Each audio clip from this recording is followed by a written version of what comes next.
1930년 4월 22일 8년 전 워싱턴에서 헤어졌던 세계 열강들이 영국 런던에서 다시 만났습니다. 이른바 런던 군축조약을 위해서였죠.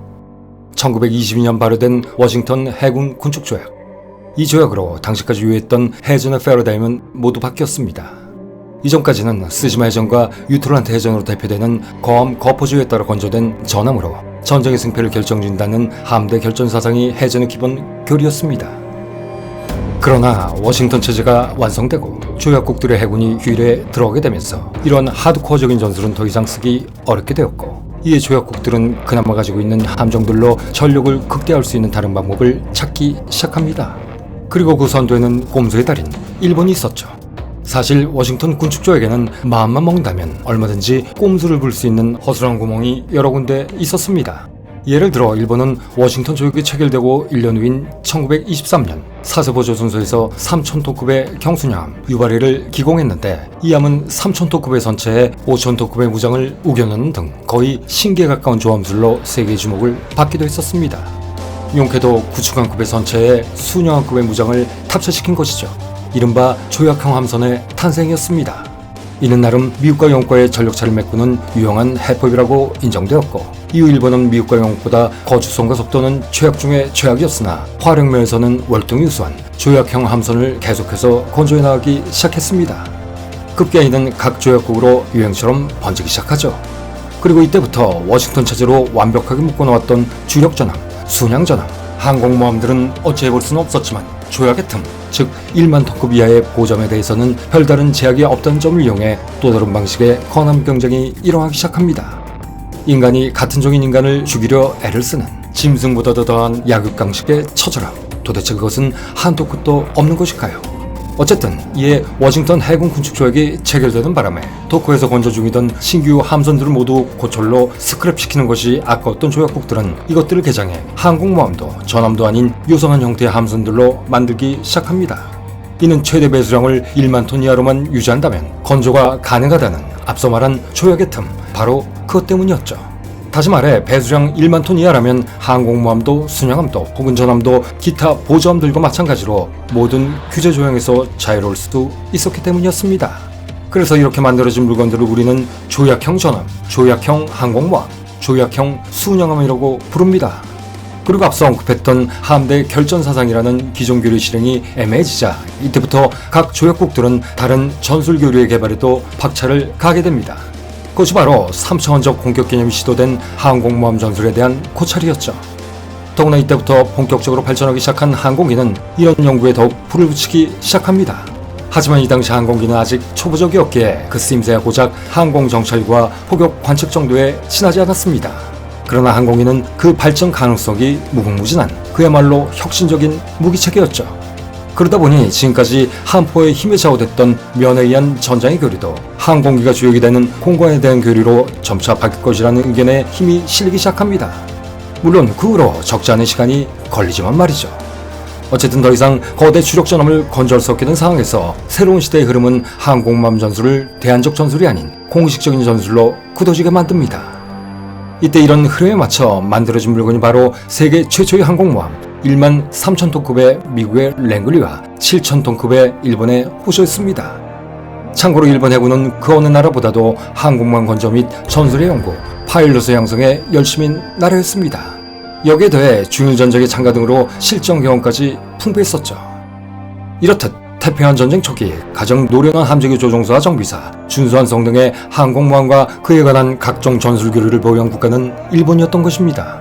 그리고 이를 기반으로 일본 해군은 진주만을 공습했고 멋들어지게 성공시켰죠. 물론 근본적으로는 거함 거포주의 환상에서 빠져나오지 못하고 전함 건조에 목을 메웠다는 점이 아이러니이지만 말입니다.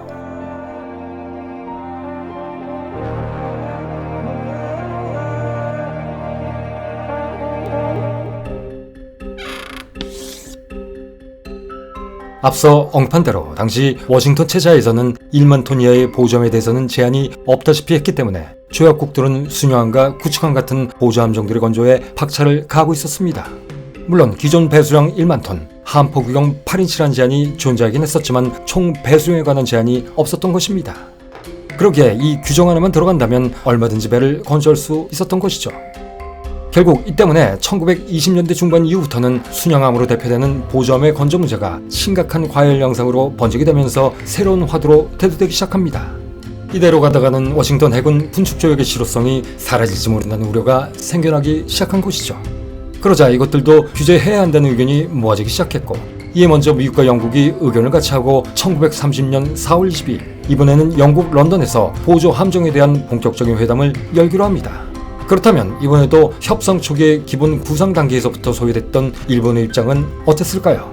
일본은 이번 보조함 부분에 관해서는 무슨 일이 있더라도 반드시 대미 친할론을 고수하려고 했습니다. 그 속에는 워싱턴 군축조약에서 도청과 미국의 정세에 농락당해 주력전함 비율을 지켜내지 못하고 대미 6할론에 그친 거에 대한 분노가 깔려 있었죠. 하지만 일본은 이 협상에서마저 소기의 목적을 달성하지 못합니다. 결국 체결된 보조함정에 관한 보유 총톤수 비율은 일본이 7할에 육박하긴 했지만 미국과 영국이 10이었을 때 일본은 6.975일 뿐이었고, 더구나 중순양함의 비율은 워싱턴 조약 때와 마찬가지로 미국과 영국에 대해 또다시 60%에 지나지 않았죠. 그동안 군함에 목말랐던 영미 협상단의 의지와 전략도 만만치 않았던 것입니다. 이렇게 일본은 또다시 협상에 실패하고 말았습니다. 어찌 보면 워싱턴 때보다 훨씬 더 굴욕적인 협상이었던 것이죠. 물론 당시 일본의 경제 사정으로 봤을 때 만약 일본이 미국, 영국과 동일한 쿼터를 가져갔더라도 그 조건을 모두 소화시켰을지는 불투명했습니다. 하지만 일본도 국가 간의 위신 문제를 현실의 문제로 치환시킬 수는 없었습니다. 어차피 과대망상적인 기싸움에서 시작된 건함 경쟁, 또다시 30년 전처럼 영국과 미국의 꼭두각시 노릇을 하긴 죽기보다 싫었을 테니까요. 이때부터 일본은 영미 양국의 협잡에 더 이상 놀아나지 않겠다고 다짐하게 됩니다. 그리고 주머니 속에 조약 탈퇴 카드를 만지작거리기 시작하죠. 그러나 런던 군축조약에 참여한 미국과 영국도 불만에 차이는 것은 마찬가지였습니다. 당시 태평양과 대서양이라는 대양을 모두 아울러야 하는 미국은 항속거리가 긴 중순양함이 더 필요했고, 세계 곳곳에 산지한 식민지 관리가 필요했던 영국은 신속히 파견할 수 있는 경순양함이 더 많이 필요했었지만 보조함도 총 톤수를 제한한다라는 규정의 신설로 이를 달성할 수 없었기 때문이었죠. 그러나 이 모든 욕심들은 1920년대 말부터 시작된 경제불안, 뒤이은 세계경제대공황으로 모두 한순간에 몽상으로 끝나버리고 맙니다. 그렇더라도 워싱턴 체제와 런던 체제는 정치와 군사 모든 면에서 세계사에 커다란 족적을 남긴 군축조약이었습니다. 지금도 군축을 말할 때 가장 먼저 또 가장 많이 언급되는 것이 바로 워싱턴 해군 군축조약이니 말이죠.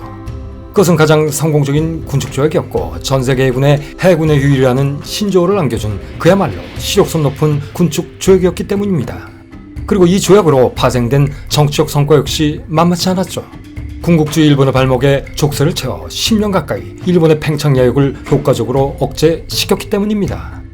나아가 이 효과는 전편에서 언급했듯이 일본 해군뿐만 아니라 일본 육군에도 영향을 줬는데, 일본 해군이 군축조약에 묶여 휴일을 보내는 동안 일본 육군 역시 메이지 유신 이후 처음으로 전체 병력의 4분의 1에 달하는 무려 6만여의 병력을 감축당한 것입니다. 덕분에 이 기간 동안 일본은 자신을 갉아먹고 있던 군사적 모험주의에서 한 발 비껴나갈 수 있었습니다. 그리고 잠시나마 재정 건전화와 문민을 위해 정치 현실도 만끽할 수 있었습니다. 하지만 이 행복은 오래가지 못했죠. 그것은 워싱턴 해군 군축조약이라는 브레이크의 작용이 혹여 유효했더라도 1930년대 일본을 생각한다면 이 체제는 단지 일본의 침략 야욕을 잠시 억눌렀을 뿐, 억누른 힘이 오히려 향후 더 큰 폭발을 일으키는 작용에 대한 반작용이라는 추진체가 되어버렸기 때문입니다. 그렇습니다. 이 시기 일본 군부의 불만은 어떻게 하든 폭발 직전의 상황이었던 것이죠. 두 번에 걸친 협상에서 대미 7할론이 부정당하고 꿈에도 그리던 88함대 건설이 좌절된 일본 해군. 군축을 주장하고 주도했던 문민 정부로 인해 얼떨결에 조직의 축소라는 쓴맛을 봐야 했던 일본 육군. 이들은 이후 문민 정부에 대한 극도의 불신과 불만을 가지게 되었고, 이는 매우 심각한 상황으로까지 번지게 됩니다.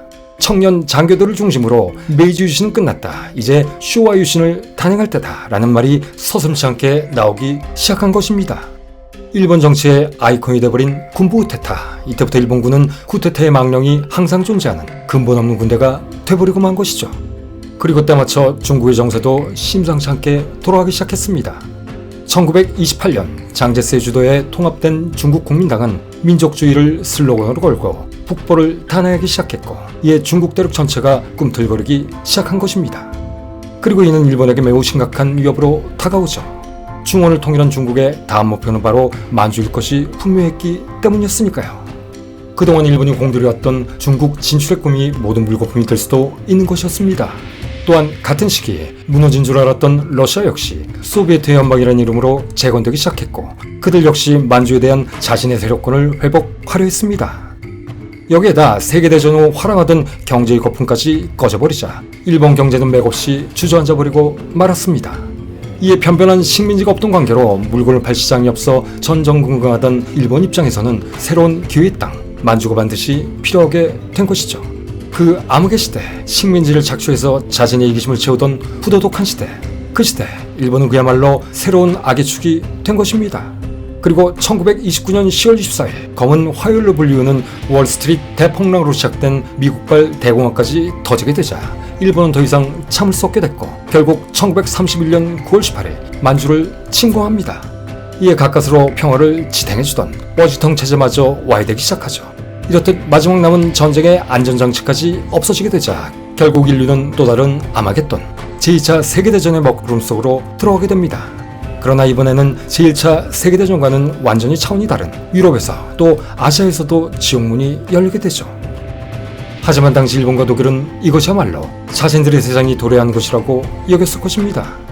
그들은 중국과 소련이 대두 미국발 경제공황, 그리고 워싱턴 체제의 파국과 허수아비 같은 국제연맹의 침묵, 이들은 이 모든 것을 기회로 봤습니다. 그리고 절대 놓치지 않으려고 했죠. 이때부터 거침없이 진행되는 끝도 없는 전쟁 준비가 시작됩니다. 이렇게 인류는 또 다른 재앙에 빠져들고 말았던 것입니다.